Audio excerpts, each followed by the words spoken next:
Hello everyone, my name is SeaTactics for the win, otherwise known as Ben. I hope you guys are having a good day. This is Q&A number 5, the series in which, or maybe it's number 6, the series in which I show you guys some gameplay, this time Dragon Ball Xenoverse 2, me playing around. This is the first time I played this game in about 3 years. You guys get to watch some gameplay while I answer a couple questions from my audience. If you want your question answered in the next episode of Q&A, all you gotta do is put down the comments of this video or any of my videos, whatever question you want to ask. And if it's another video, I ask that, tag it with Q&A or something like that. Anyways, let's get into our first question. Our first question here is from Matthew Lucas. He says, SeaTactics, you should make a video on your thoughts on romance anime. I like romance. I think romance, joking aside, I like romance a lot now these days. I used to not like it. And I used to not like it because I was watching the wrong kinds of anime. I was watching like SAO, back when I started out. I was watching, Attack on Titan, which is not a romance anime. It has romances in it. Don't get me wrong. I'm not saying it's bad, but I wasn't watching many like actual romantic anime, I guess. But my thoughts on romance boil down to this, and a lot of my longtime fans, for last 4 or 5 years, well, I say fans, more like subscribers, people who follow me, they will know what I think about romance pretty well. Because back in the day, I used to all the time talk about romance and be like, it's got to be done this way or SeaTactics will hate it. And that's basically this. Romance has to be done not almost perfectly, but near perfectly, otherwise it will feel contrived. It's hard to execute a romance. It really is, because think about it. You're trying to make a natural, a very natural and strong emotional response to another person look good in a story that's completely contrived. That's difficult. It's easy to tell the story of aliens invading Earth. It's a little bit harder to explain the emotions of romance, because there's plenty of people who have never had a romantic experience. I mean, don't get me wrong, there's people who are married who never had a true romantic experience in the sense of the word, of when you think romance. That's because romance is kind of hard to come by in real life sometimes, and it's different for everyone. People, for whatever reason, there's just so many people that have, never experienced that kind of thing. And people who have experienced, they all have different reactions to it. They all have different experiences. It's different to every person.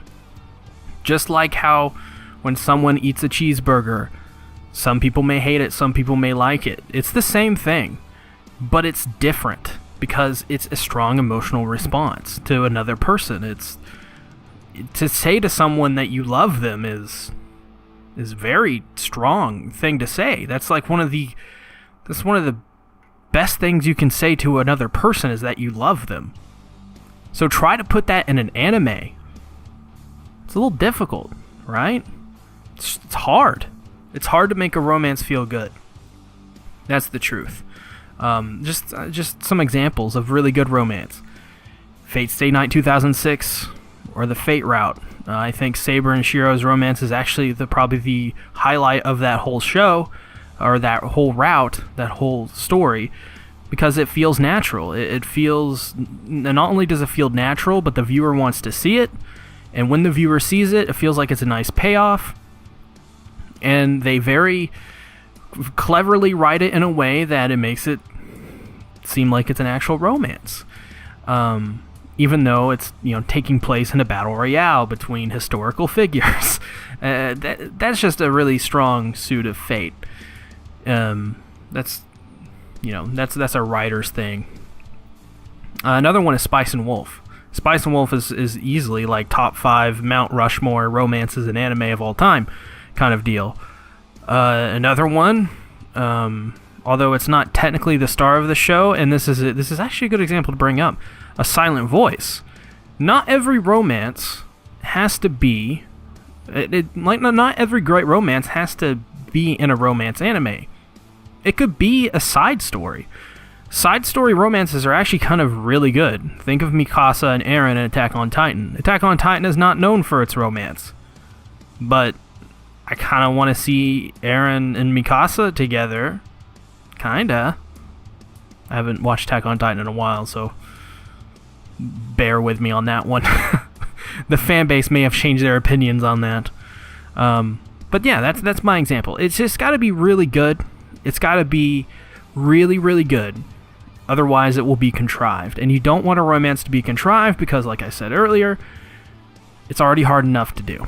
So don't try to insult your intelligence with a romance like in High School DxD or, I don't know, SAO. SAO is probably a way better example, where it's just, hey, Kirito gets Asuna because he's the main character. He also, all the girls love Kirito because he is the main character. Why not? Next question is from M9508. What do you think of anime that switches studios on their second season, changing the art style heavily? To put it simply, I really don't mind at all. I don't mind the art style changes. To me, it's staff changes. Does it have the same director? Does it have the same writer? Does it have the same ADR director if I'm watching it dubbed? If it doesn't have those things, you're on the trouble bus. You're in with me at least, because to me, a director and a writer is more important than an art style. You can make any art style work if you have a really good story. Take, for example, Dororo. Dororo is not a visually appealing anime in any sense of the word.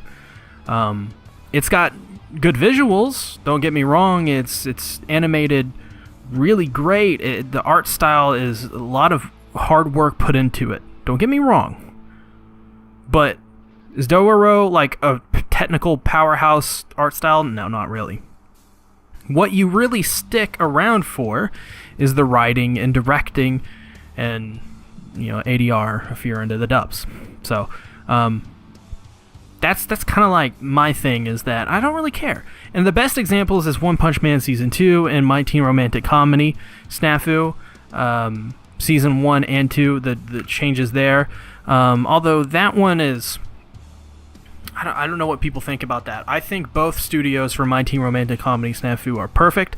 Brains Base was fantastic. They brought the light novel look to the anime, and it's the character designs are awesome in the first season. Second season, it's a much different feel, but it's because Studio Field did it right.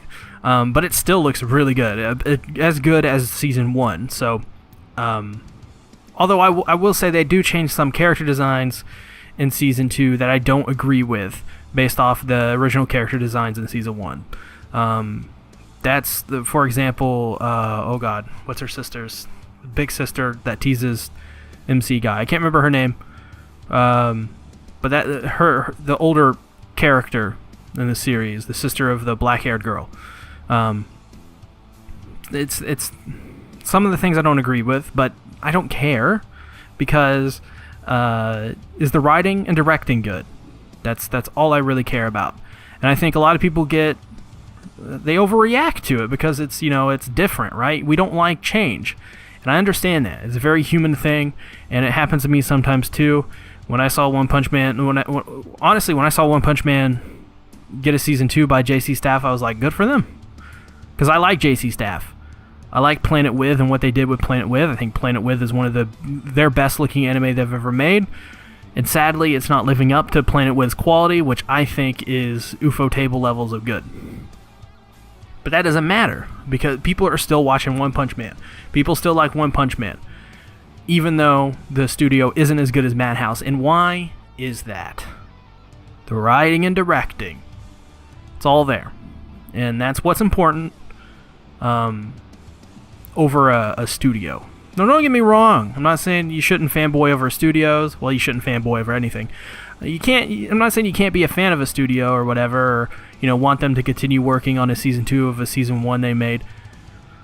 But I think at the end of the day, it just comes down to, is the story good? Is the writing good? That's a personal, subjective thing. People will disagree. People, it's an anime. It's a visual medium. People want the studio, right? the big studios to do all the good anime. It just makes sense. It's a natural thing. My opinion, directors. Directors and writers are where it's at. Thanks everybody for submitting your questions this week, or I guess for this episode of Q&A. I appreciate it. I hope you enjoyed the gameplay here. Make sure to put down in the comments below some questions you want to ask me. I would be glad to answer them, and I'll answer them in the next Q&A video. And depending on the more questions I get, the more often this series will come out. So thank you guys for watching. Once again, I appreciate it. If you haven't already, click on some of these videos if you're new to the channel. Also subscribe and ring the bell, and put down in the comments below. What is your thoughts on some of these questions? I'll see you guys later. Bye-bye.